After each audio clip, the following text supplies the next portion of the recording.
Brasil, construtor de ruínas. Mourão, o moderado, e a volta dos militares ao poder. Em agosto de 2018, Eduardo Bolsonaro disse à repórter Jonete Goulart, da Folha de São Paulo, abre aspas, sempre aconselhei o meu pai, tem que botar um cara faca na caveira para ser vice. Tem que ser alguém que não compense correr atrás de um impeachment. Fecha aspas. Depois de várias tentativas fracassadas, Jair Bolsonaro acabou escolhendo o general da reserva, Hamilton Mourão, para ser seu vice na chapa que acabou vitoriosa. Ele atendia o requisito exposto pelo filho 03, o de proteger o presidente, a partir da sombra das Forças Armadas. Por um lado, um país que viveu 21 anos de ditadura militar, na qual centenas foram sequestrados, torturados e mortos, deveria ter resistência à volta de um general no comando da nação. Até então, os defensores do retorno da ditadura militar formavam um grupo minoritário, meio amalucado e sempre apontando nos movimentos da nova direita, na Avenida Paulista, epicentro das manifestações de rua do Brasil. Por outro lado, o vice estaria sintonizado com os quartéis para garantir a presidência, muito mais do que um capitão que chegou a ser preso por indisciplina e julgado por planejar explodir bombas, um homem que, nas últimas 3 décadas, tornou-se um político profissional. O vice faca na bota seria um seguro anti-impeachment para Bolsonaro. É curioso como, mesmo antes do início da campanha eleitoral, o filho já antecipa que o pai poderia se colocar em risco de impeachment. Ao final de um primeiro mês de governo com mais crises do que qualquer um dos anteriores, Bolsonaro começava a perder o apoio de eleitores que votaram nele ou por antipetismo agudo ou porque não havia outro candidato de direita. Nos primeiros 6 meses, Bolsonaro somou as piores avaliações de um presidente desde a redemocratização do país. Completados os primeiros 30 dias, Bolsonaro já recebia críticas pesadas dentro do seu partido e descontentamentos no núcleo duro do governo. Mourão, que até então era conhecido por uma língua solta e truculenta acima das 4 estrelas do peito, tornou-se, por comparação, um exemplo de sensatez, diplomacia e bons modos. Com o bode na sala, outros espécimes tornavam-se subitamente aceitáveis. O faca na caveira era elogiado por diplomatas estrangeiros e se esforçava para manter boas relações com a imprensa renegada por Bolsonaro. Mourão, o gentleman, tuitou em 23 de janeiro de 2019, abre aspas, quero agradecer a atenção e cumprimentar pela dedicação, entusiasmo e espírito profissional a todos os jornalistas que me recebem na minha chegada e de mim se despedem quando deixo o anexo da vice-presidência. Boas matérias a todos. Fecha aspas. Tudo é uma questão de referência. E quando a referência é Bolsonaro, um Mourão soa moderado.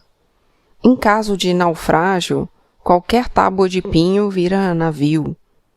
Mourão melhorou? Não. Bolsonaro piorou? Não. O que aconteceu com a presidência? O extremismo calculado de Bolsonaro fez com que todo o espectro ideológico fosse empurrado para o centro. Assim, o PT e os partidos de esquerda soavam mais ao centro, e os partidos de direita, como o DEM, também. Ao final dos primeiros meses do governo de extrema-direita, Rodrigo Maia e Davi Alcolumbre, respectivamente presidentes da Câmara e do Senado, ambos do DEM, despontavam como exemplos de moderação, responsabilidade pública e decoro. Esta era a situação do Brasil no início de 2019. A série de tweets que Bolsonaro publicou após a divulgação de que o deputado federal eleito, Jean Willis, deixaria o país por medo de ser morto, é a expressão de que Bolsonaro manteria na presidência a estratégia da campanha. Willis iniciaria em fevereiro de 2019 o 3º mandato. Recebendo ameaças de morte semanais, andava com escolta policial desde março de 2018, quando sua colega de partido, Marielle Franco, teve a cabeça arrebentada a tiros. Entre as ameaças que o parlamentar recebeu estavam as seguintes: "Vou te matar com explosivos." Já pensou em ver seus familiares estuprados e sem cabeça? "Vou quebrar seu pescoço. Aquelas câmeras de segurança que você colocou não fazem diferença." E esta: "Vamos sequestrar a sua mãe, estuprá-la e vamos desmembrá-la em vários pedaços e vamos te enviar pelo correio pelos próximos meses. Matar você seria um presente, pois aliviaria a sua existência tão medíocre. Por isso, vamos pegar a sua mãe. Aí você vai sofrer." 2 horas depois da notícia de que deixava o Brasil, uma mensagem foi enviada a Jean Willis. "Nossa dívida está paga. Não vamos mais atrás de você e sua família, como prometido. Mesmo após quase 2 anos, estamos aqui atrás de você e a polícia não pôde fazer nada para nos parar." O que deveria fazer o presidente de um país em que um parlamentar é obrigado a abdicar do mandato para salvar sua vida? Certamente, não mandar uma série de tweets começando por "grande dia", seguido por um sinal de positivo. Depois, como de hábito, Bolsonaro disse que não se referia ao exílio do parlamentar, mas sim ao cumprimento de sua missão no Fórum Econômico Mundial de Davos, na Suíça. Davos foi a primeira grande aparição internacional de Bolsonaro como presidente do Brasil. Ele tinha 45 minutos disponíveis para falar sobre seu projeto para o país a uma plateia internacional qualificada e influente. Só ocupou 6 minutos e meio. Não tinha o que dizer. Diante do público de Davos, sua apresentação foi um big fail, um grande fracasso, como definiu o jornal americano Washington Post. No púlpito, o presidente do Brasil soava como um estudante medíocre de colégio, apresentando um trabalho copiado de um colega, porque nem convicção havia. As frases não se conectavam umas com as outras. Fiasco foi uma palavra usada por uma colunista do jornal francês Le Monde, no Twitter, para definir a participação do presidente do Brasil. Para ampliar o vexame, Bolsonaro, o então ministro da Economia, Paulo Guedes, o então ministro da Justiça, Sérgio Moro, e o super delirante chanceler, Ernesto Araújo, não apareceram para a entrevista coletiva à imprensa. Foram 3 explicações diferentes. Nenhuma convenceu sobre o porquê do desrespeito que chocou jornalistas e organizadores do fórum. Bolsonaro possivelmente temia perguntas difíceis sobre o escândalo que atende pelo nome de Queiroz. Os jornalistas que cobriam Davos não eram repórteres de estimação. Ao assumir a presidência do Brasil, Bolsonaro seguiu sendo o que sempre foi, aquele tio que constrange as pessoas na festa, porque tosco e sem noção. De esconder sua natureza, ninguém pode acusá-lo. Os olhos de parte do mundo olhavam e se horrorizavam. "Ele me dá medo", disse Robert Schiller, prêmio Nobel de Economia e professor da Universidade de Yale, depois de ouvi-lo. O Brasil é um grande país. Merece alguém melhor. Brasileiros que votaram em Bolsonaro pelas mais diversas razões, mas que não perderam a capacidade de fazer sinapses, começaram a enxergar Bolsonaro com olhos de fora do gueto. O deslocamento de lugar, do palanque para o palácio, tornou a bolha ocular permeável. A divulgação da imagem de Bolsonaro almoçando no bandejão de Davos foi uma tentativa de candidato em campanha, de forjar a identificação, mas foi ofuscada pelo desempenho real do presidente eleito. O mundo não estava gritando mito, mito. O mundo estava perplexo com o vazio de Bolsonaro, o medíocre, liderando um país com o tamanho do Brasil e a maior porção de floresta amazônica em seu território. No mundo em que Bolsonaro tornou-se presidente do Brasil, há garotas de escola como a sueca Greta Thunberg. Em agosto de 2018, aos 15 anos, ela iniciou uma greve pelo clima. deixou de ir às aulas e postou-se diante do parlamento, em Estocolmo, para protestar dia após dia contra a incompetência e a omissão dos políticos no enfrentamento da emergência climática. Desde então, Greta passou a inspirar adolescentes e manifestações estudantis em diversas partes do planeta. Convidada a discursar na Cúpula Mundial do Clima, na Polônia, Greta, uma trança de cada lado do rosto de boneca de souvenir, fez uma fala que se tornou viral pela inteligência. Terminou com o seguinte recado à plateia sênior e ilustre. Abre aspas. Viemos até aqui para informar aos líderes mundiais que a mudança está a caminho, queiram eles ou não. As pessoas se unirão a este desafio, e já que nossos líderes se comportam como crianças, teremos de assumir a responsabilidade que eles deveriam ter assumido há muito tempo. Fecha aspas. Bolsonaro se comportou como um garoto de escola burrão num evento em que garotos de escola têm o nível de Greta Thunberg.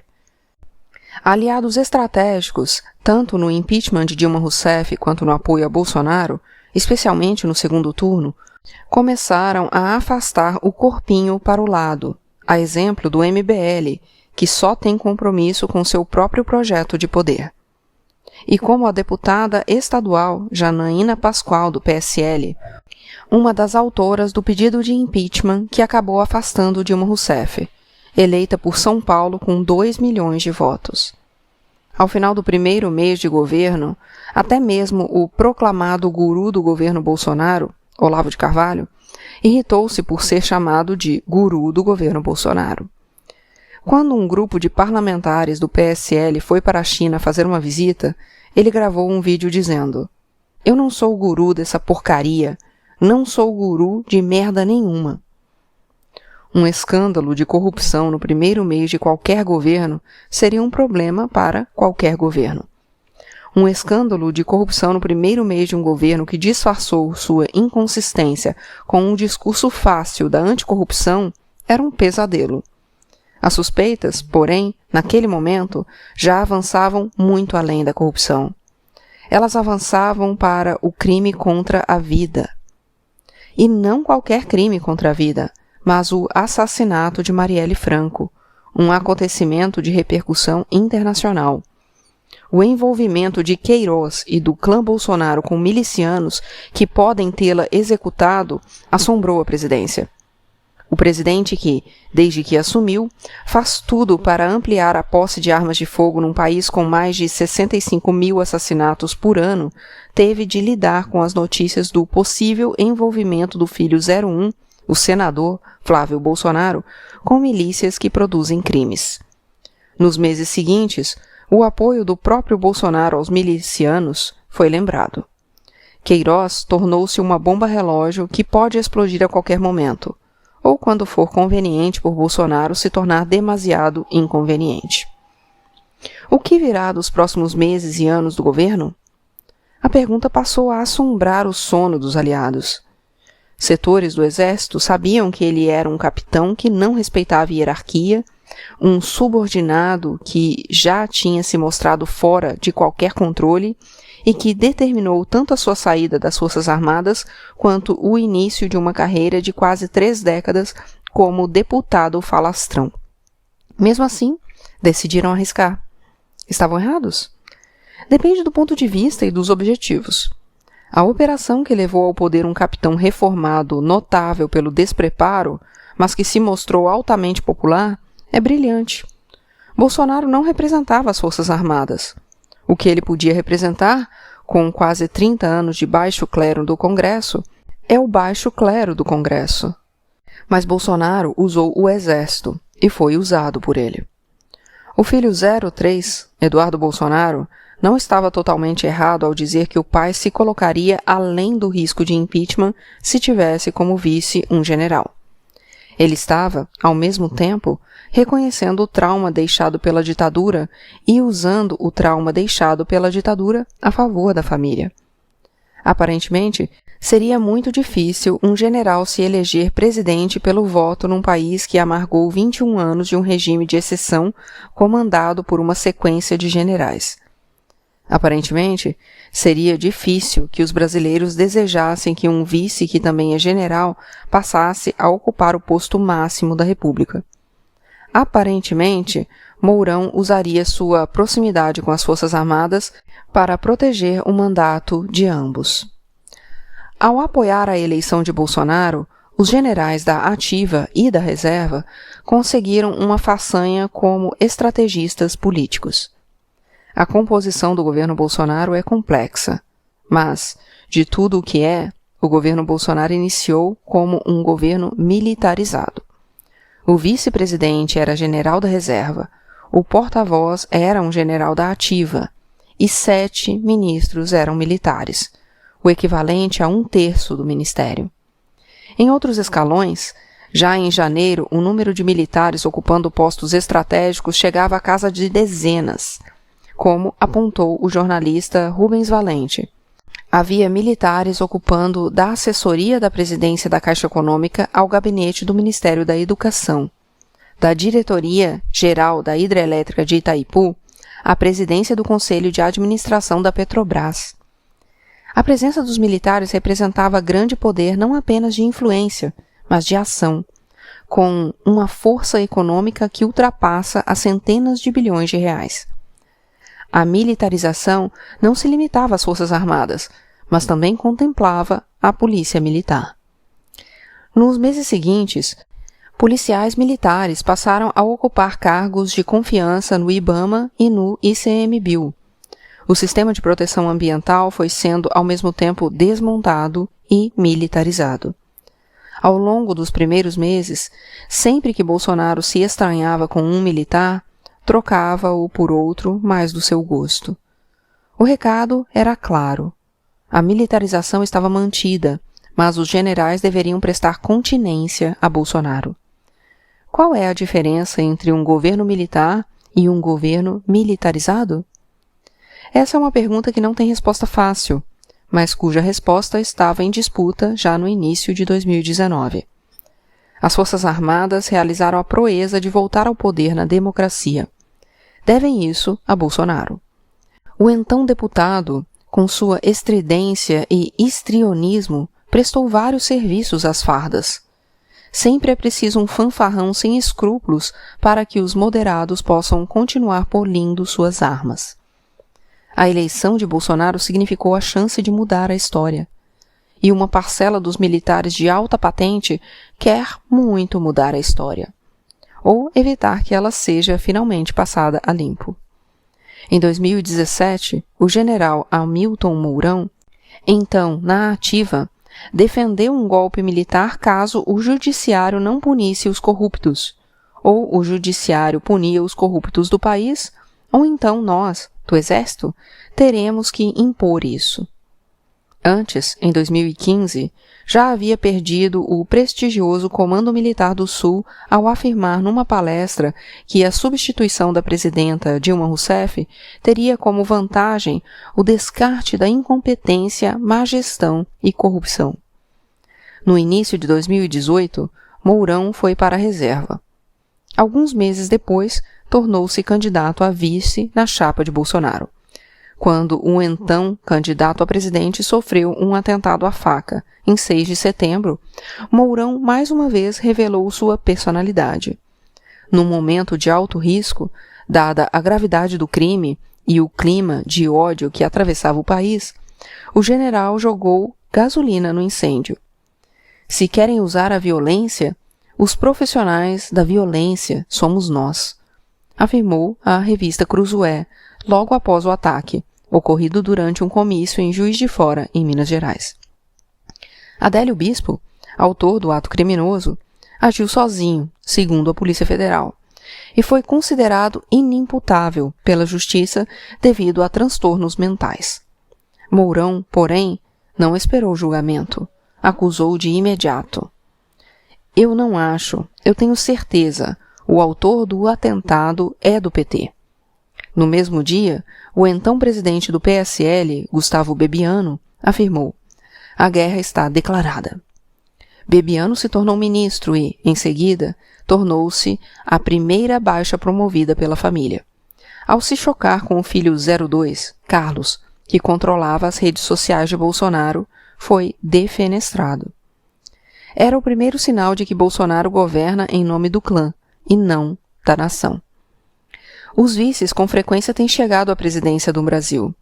Abalado pela brutalidade do episódio, Mourão poderia ter escolhido pelo menos 2 variações que mudariam sua intenção: os profissionais da segurança ou os profissionais da proteção.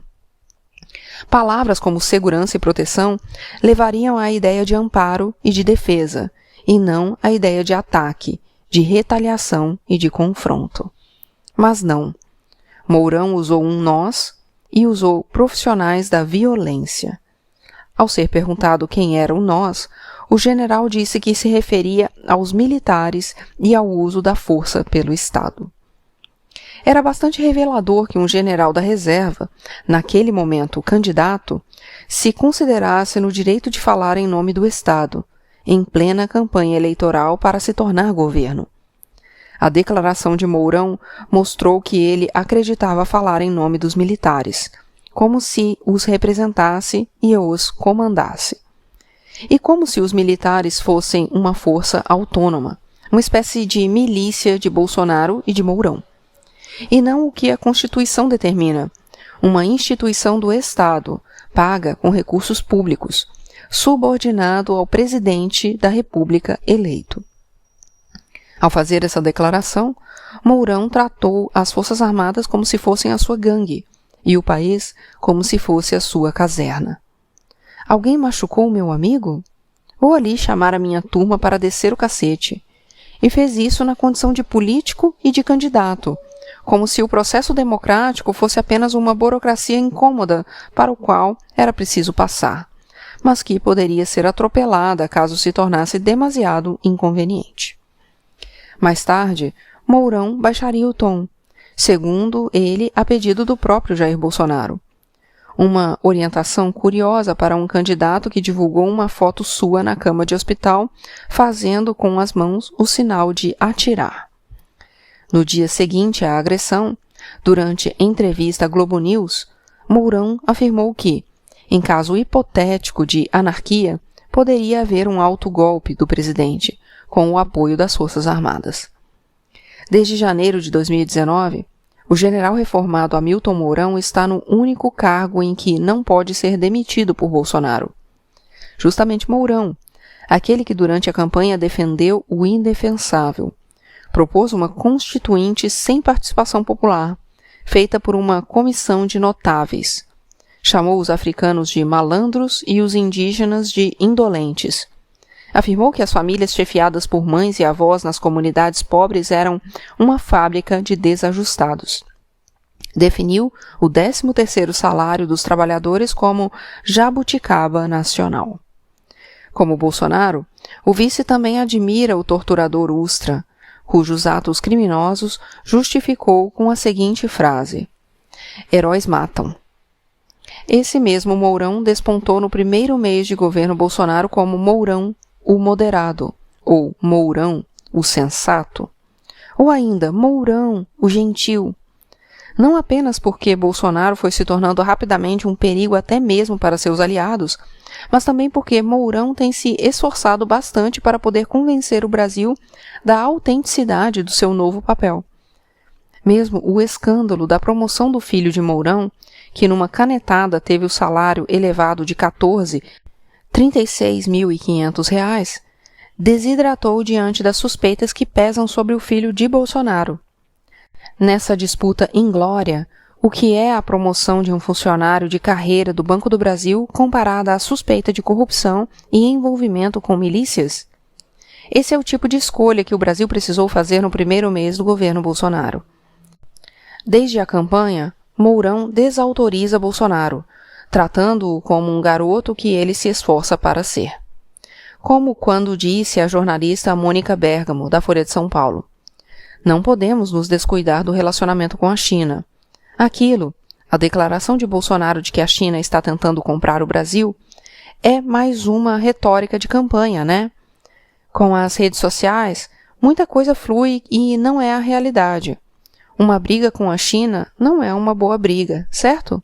Ou, não resta dúvida de que existe aquecimento global. Não acho que seja uma trama marxista.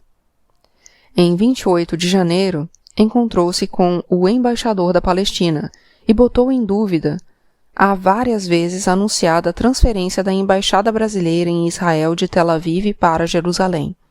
Uma promessa que Bolsonaro tinha feito aos evangélicos neopentecostais que veem a cidade como o futuro palco do Armagedon.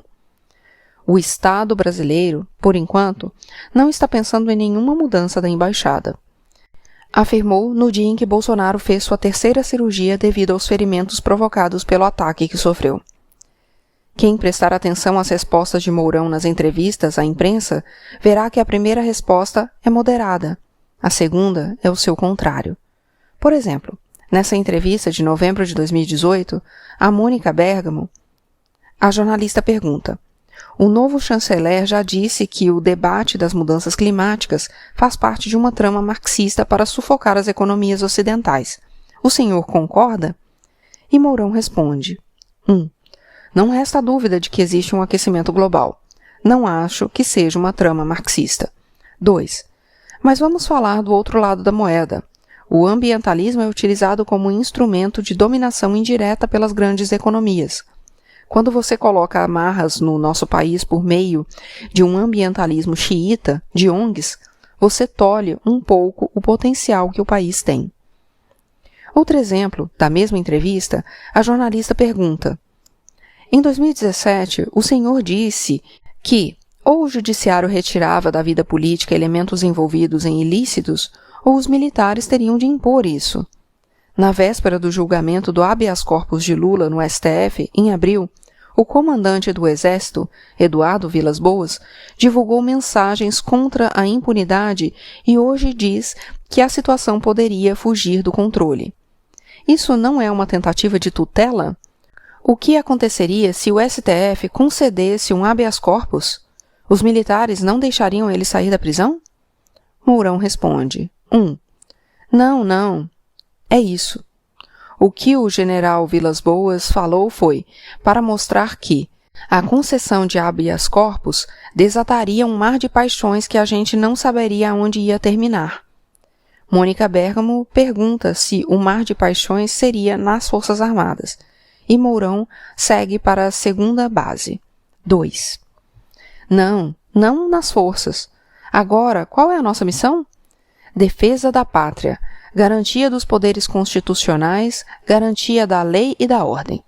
Então, tudo aquilo que poderá perturbar o desempenho de qualquer um dos poderes constitucionais ou a lei e a ordem é algo que nos preocupa. A jornalista, uma das melhores do país, insiste: vamos imaginar que os dois lados começassem a se digladiar na rua. Qual é a única hipótese que poderia haver de as Forças Armadas terem de intervir? E Mourão não resiste a correr para a terceira base. Se houvesse o caos. Como Mourão com frequência dá pelo menos duas opções de respostas, os jornais valorizam no título ou na manchete a mensagem que preferem, o que vai consolidando a imagem de um Mourão mais equilibrado quando comparado a Bolsonaro. Diante do anúncio de Jean Willis de que não assumiria o mandato para o qual fora eleito e deixaria o país para não ser morto, Mourão soou mais comedido. A declaração mais reproduzida do vice foi, abre aspas, quem ameaça parlamentar está cometendo um crime contra a democracia. Uma das coisas mais importantes é você ter sua opinião e ter liberdade para expressar sua opinião. Os parlamentares estão ali, eleitos pelo voto, representam cidadãos que votaram neles. Quer você goste, quer você não goste das ideias do cara, você ouve. Você gostou, bate palma. Se não gostou, paciência. Fecha aspas. A declaração que mais deveria ter demandado atenção, porém, foi a segunda resposta. Abre aspas. Temos de aguardar quais são essas ameaças, porque ele falou de uma forma genérica. Se ele está ameaçado, tem de dizer por quem e como. Não estou na chuteira do Jean Willis. Ele que sabe qual é o grau de confusão que ele está metido. Fecha aspas. Primeiro, quem tem a obrigação institucional de investigar e descobrir os culpados é a Polícia Federal. Segundo, não havia nada de genérico nas denúncias que foram feitas por Jean Willis e que geraram uma medida cautelar da Comissão Interamericana de Direitos Humanos da Organização dos Estados Americanos, determinando que o Estado brasileiro garantisse a proteção do deputado e de sua família. Terceiro, a frase sobre o grau de confusão em que ele está metido claramente busca culpar a vítima. A ameaça de morte não é grau de confusão. É ameaça de morte, é crime. Se é contra um parlamentar eleito, é também ameaça à democracia. Mourão se moderou, mas ainda sofre de incontinência verbal, afinal, não se muda de uma hora para outra a natureza de uma vida inteira. O vice, que assumiu 2 vezes a presidência no primeiro mês de governo, parece se assemelhar ao escorpião da fábula. Quase chega à outra margem do rio, mas não consegue deixar de picar o sapo que o transporta. Quando, nos meses seguintes, foi fortemente atacado por Olavo de Carvalho e seus discípulos, Mourão fez uma retirada estratégica. Parou por um período de dar entrevistas, mas seguiu se movendo militarmente. Mourão mostrou-se excelente estrategista. Convenceu mesmo pessoas resistentes a generais em qualquer posto do governo de que ele é uma alternativa mais palatável que Bolsonaro. A operação mental que caracteriza o desespero fez com que mesmo os mais céticos se agarrassem a qualquer promessa de equilíbrio. Um dos erros do clã Bolsonaro e de seu entorno foi o de acreditar que a imprensa está morta. Não é tão fácil assim. As redes sociais têm poder, especialmente quando são fraudadas as regras eleitorais usando o WhatsApp, mas a TV ainda é o principal veículo de informação da população no Brasil. Parte da imprensa brasileira fez jornalismo no início do mandato de Bolsonaro como há tempos não se via. Todos ganham com a imprensa fazendo bem o seu trabalho.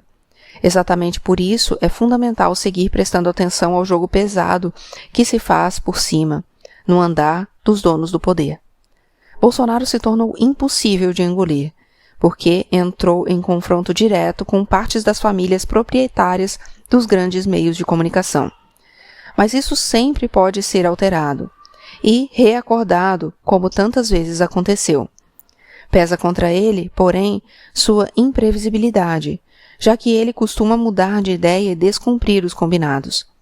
Por outro lado, esses mesmos proprietários cultivam boas relações jamais perdidas com a cúpula militar. Os próximos anos mostrarão quem faz bom jornalismo sempre e não só conforme a ocasião. Quando fez o vaticínio de que o pai precisava de um vice faca na caveira, Eduardo Bolsonaro, o 03, não poderia saber que efeito Bolsonaro teria no poder. Feito à imagem e semelhança do pai, o filho se olha no espelho e também se acha incrível. Circula apenas pelas bolhas, e todos dizem que sua família é o máximo. A realidade vem mostrando que, diante de um Bolsonaro no governo, o general pode assustar menos que o capitão. Muito menos. O vice faca na caveira conseguiu tornar-se, já no primeiro mês de governo, uma referência de autoridade, confiança e equilíbrio. Objetivo claro de todos os movimentos de Mourão num jogo que o clã Bolsonaro tem a ilusão de dominar, mas só conhece meia dúzia de estratégias. O Bolsonaro fanfarrão pode ser tolerado.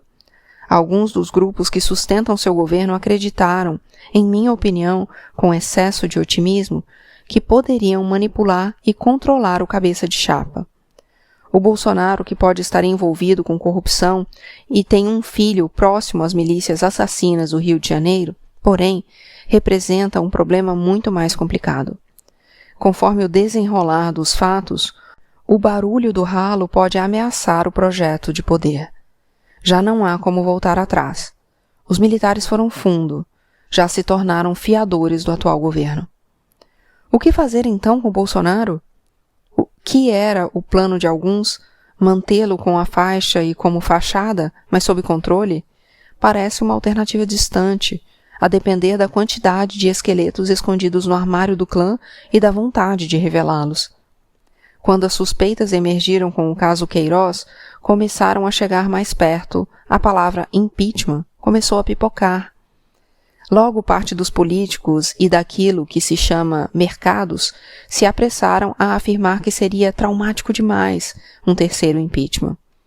Off the record, alguns empresários admitiam que não se moveriam enquanto a reforma da Previdência não fosse aprovada, por mais perto que o escândalo pudesse chegar do clã Bolsonaro.